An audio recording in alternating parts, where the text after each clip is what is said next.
गांव की बहन में। फूलमती काकी, अंजलि दीदी के लिए शहर से फोन आया है, जल्दी से भेजो दुकान पे, नहीं तो फोन कट जाएगा। हाँ हाँ बेटा, अभी भेजती हूँ। अंजलि बेटा, तेरे लिए शहर से फोन है, सब काम छोड़ के जल्दी जाके सुन ले, नहीं तो फोन कट जाएगा। हाँ माँ, अभी जाती हूँ, जरूर मीनाक्षी दीदी का फोन आया होगा। हाय अंजलि। नमस्ते दीदी, मेरा मतलब हाय, कैसी हो आप? यहाँ तो सब ठीक है। मामा मामी कैसे हैं? तू कैसी है? मेरे तो एग्जाम्स होने वाले हैं, हर रोज कॉलेज जाना पड़ता है, lectures, extra classes, private coaching. ओ मैं तो इतना थक जाती हूँ, क्या बताऊँ। आपकी कॉलेज वाली बहन जी आपको इतना पढ़ाती है, तो घर कब जाती हैं आप दीदी? अरे नहीं नहीं, ये सब सिर्फ मेरी प्रोफेसर नहीं पढ़ाती, मैं अलग से दूसरे टीचर्स के पास भी पढ़ने जाती हूँ। दीदी फिर तो आप बहुत थक जाती होगी ना, आप ना पैदल मत जाया करो, टांगा ले लिया करो दीदी। नहीं मेरी भोली बहन, ना मैं पैदल जाती हूँ, ना ही यहाँ टांगा मिलता है, मैं बस से जाती हूँ और थोड़ी दूरी के लिए रिक्शा ले लेती हूँ। सच्ची?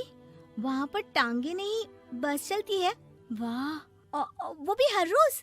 हमारे गांव में भी बस आती है, दिन में 2 बार।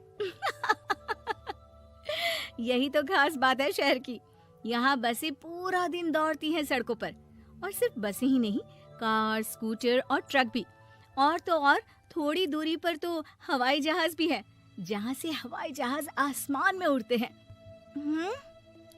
अच्छा दीदी, मैं फोन रखती हूँ, बुआ जी फूफा जी को मेरा नमस्ते कहना। हाँ माँ, हम लोग शहर में क्यों नहीं रहते?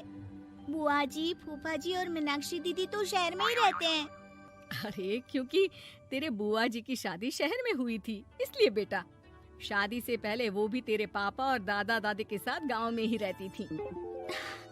तो फिर माँ, मुझे शहर भेज दो ना, मैं भी शहर देखना चाहती हूँ। इतनी बार मीनाक्षी दीदी से शहर के बारे में सुन चुकी हूँ, अब मैं भी वहाँ जाकर देखना चाहती हूँ। बस आप मुझे शहर भेज दो।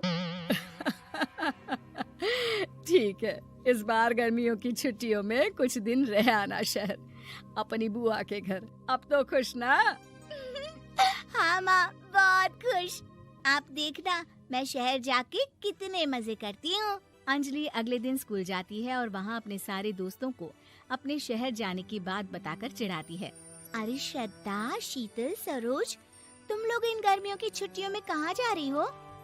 एकादशी वाले गांव के मेले में। हम तो दूसरे गांव में नानी के घर जाएंगे, उनका घर नहर के किनारे है, बड़ा मजा आएगा। हम इस बार कहीं नहीं जा रहे, बल्कि हमारे घर में रहने के लिए मेहमान आएंगे। और तू?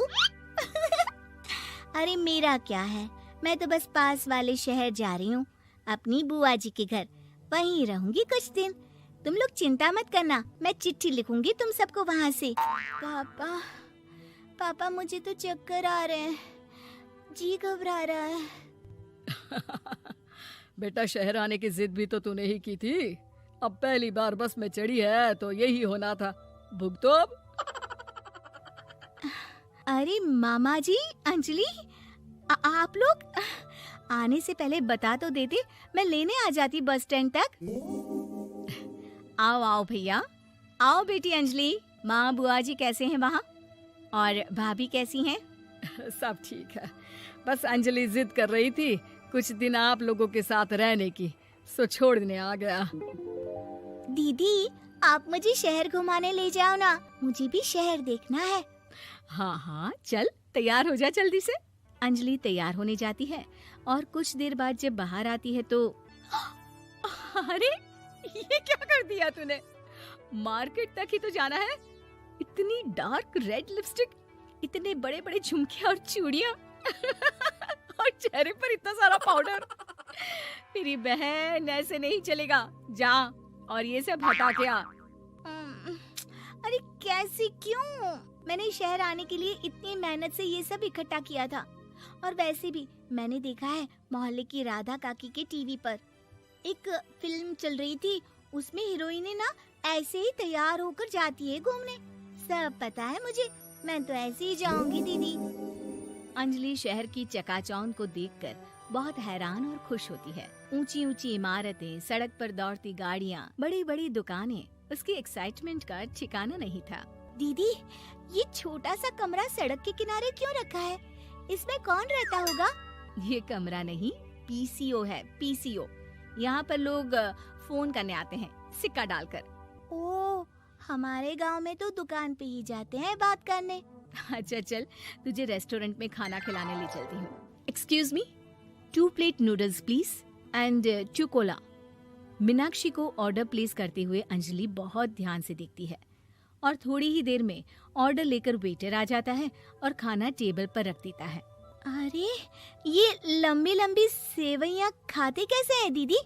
और इसके साथ कोई अचार, प्याज, मूली कुछ भी नहीं दिया, बस ये छोटा सा पेट खुजाने वाला दे दिया है। गांव में तो छोटे छोटे चावल ही होते हैं जो कि हाथ से ही खा लेती हूँ। अब इसे कैसे खाऊं दीदी? एक्सक्यूज मी, एक चम्मच प्लीज, और लिटिल प्याज और अचार और मूली और एक गिलास मट्ठा, वो बाद में। हाँ।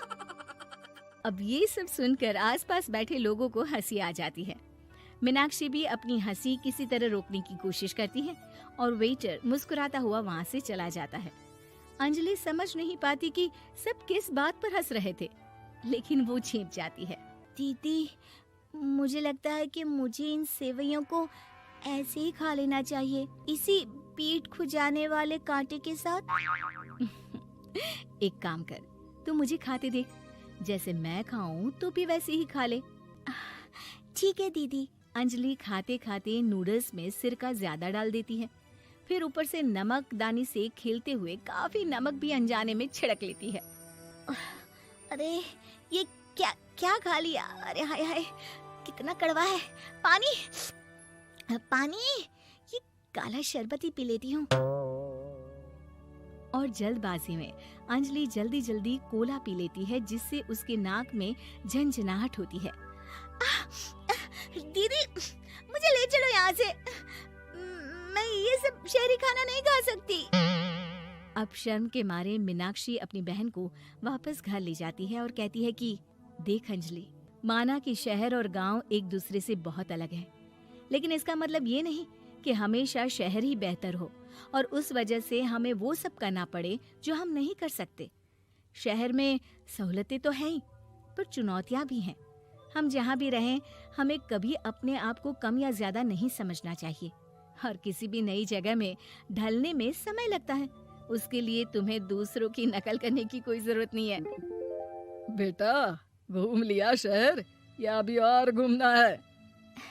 नहीं पापा, मैं अपनी गलती समझ गई हूँ, आप गांव ही ले चलिए मुझे।